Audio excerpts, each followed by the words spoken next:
Okay, welcome back. Um, welcome back. So example 3 here, just I'm still focused on free body diagram.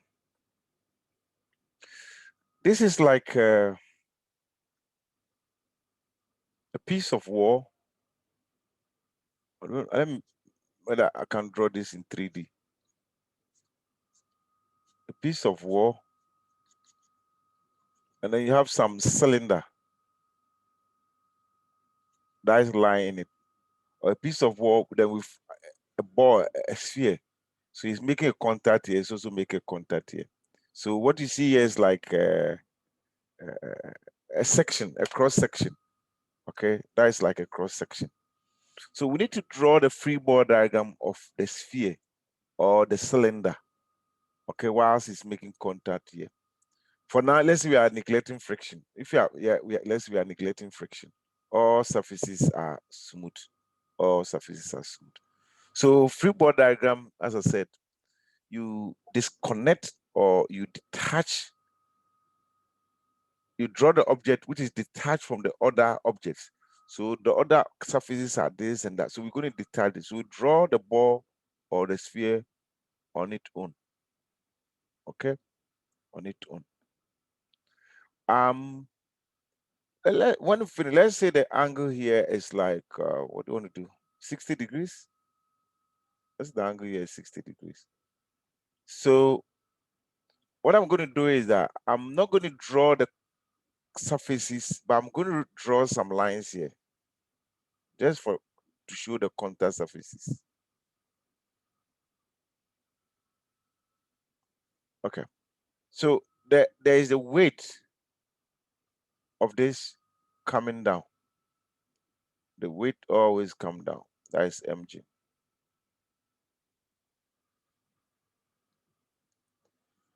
And then contact. There is a reaction force here in between here. So this will react to that. The surface will react, give a reaction force. The same thing is happening on the other side. No, I didn't kind of struggling to draw with my marker here. So there's a reaction force, like similar to what is here. So if there was a friction, then there you have to draw opposing friction. But let's assume there's no friction here. Well, let's do something. Let me draw some horizontal line here and some horizontal line here. We should want to transmit this angle to it. So let's say this is symmetrical. So if you draw a line here, then that is 30 degrees. That is 30 degrees. If I draw a line here, if this is 30 degrees, then that is 60 degrees. So if I make a line here, I don't know whether some of you know it. If I make a 90 degrees line here, okay, then if you have something going this way, I don't know how best you can wait to see this, because this is 90, so this is 30, and this have to be 30 degrees. Okay, so if you that is the case, this will end up 30. You can figure out this later on. 30 and that is 30. Somebody can also show this angle, the angle to the, let me do that one here. You do this, you show the surfaces, and then you show the reaction force, the 90 degrees to it, perpendicular to the surface. So somebody can also show this angle. Because you can draw this like this, and then you can also drop a line like this, this line. If you draw that line, then this angle will be 60. You can go and check this out. This angle should be 60. So at least you should to transfer whatever angle was here into your diagram. You should to transfer that into your diagram. Okay, so this will be the forces that is acting on it. If there's a frictional force, then the friction force will go up. Okay, the frictional force will go up. Okay, so this just to give an idea how to go. Oh, I didn't label the forces.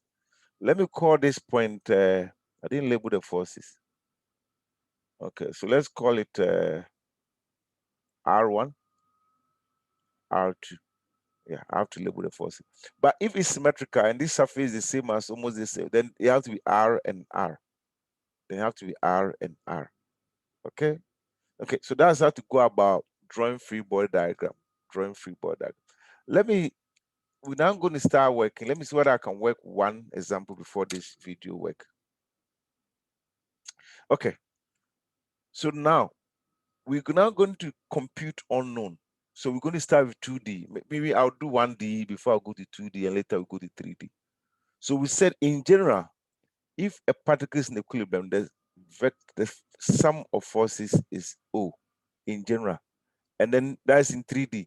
Then you can break into sum of forces in the X is 0, sum of forces in the Y is 0, sum of the forces in the Z is 0. If you are doing 1D, then it's like the particle is only lying on one line. So let's call the line X. So in scalar form, it's going to sum of forces in the X is 0, or the resultant force in the X is 0. If you are doing 2D, then you are in the XY plane. So the particle is lying in the XY plane. So remember, if a particle equilibrium means it shouldn't translate, or it should, if it's moving with constant velocity, acceleration is 0. So if it's that, then the sum of forces in the X is 0, sum of forces in Y is 0. And so let's do 2D now, coplanar. Okay, 2D coplanar. Okay. Because something have to be 2D, then you have to be in the forces are in one plane. Okay. So I'm going to shoot to one note and I'll work example for A and B, and then I'll end this video. I'll continue again in the next video. So in example 4A, I've intentionally done the problem. That's a 1D. So if the particle is in equilibrium, this is the particle in equilibrium. You have a force F here and a force 20 Newton. They want us to find F. So these are already like a free body diagram is drawn that have been drawn. So we're doing sum of forces in the X is 0, because this is the X direction. Sum of forces in the X is 0. So it means what? One way somebody can say F plus 20 is equal to 0. So F equal to negative 20. Okay. And F is showing, so it's negative 20 newtons that way. Or as I said, you can also say F is actually 20 newtons this way. It's up to you, the way you want to write. Normally, you want to state that. So that's how to go. Let's do the 2D.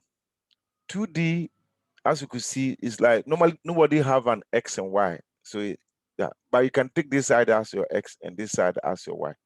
So in a 1D, the maximum unknown you can have is 1. In 2D, the maximum unknown you can have is 2. So that's why you have 2 unknowns. So this is already like a free body diagram, and one tries to find F and T. So these are like some magnitude of forces.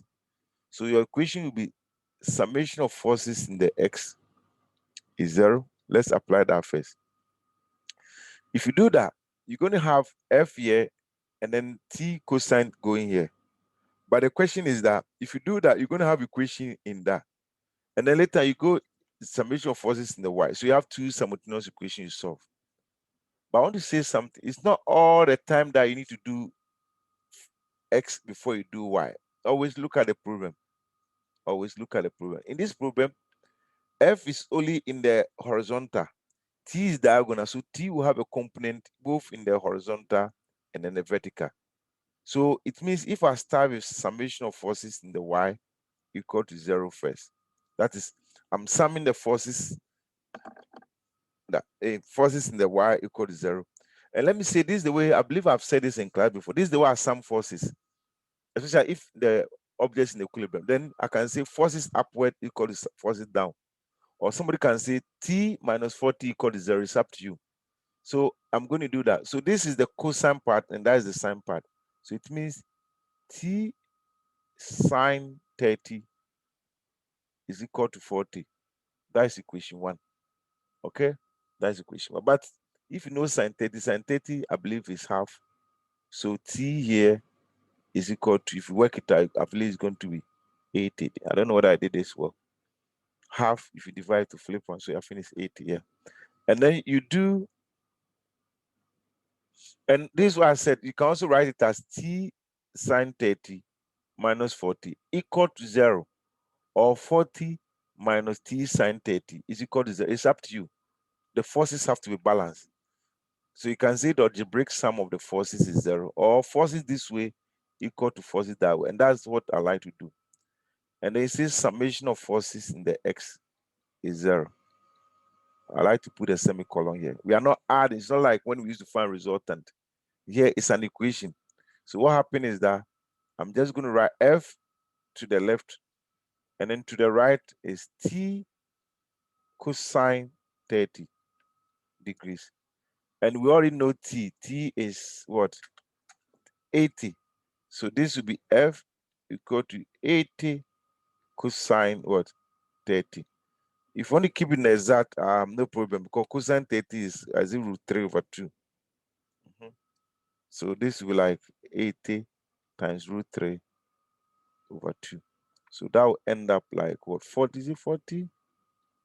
40 root 3. You can keep it in that decimal, no problem. Okay, you can keep it in this, no problem. Okay, so that brings us to the end of this next this video. Okay,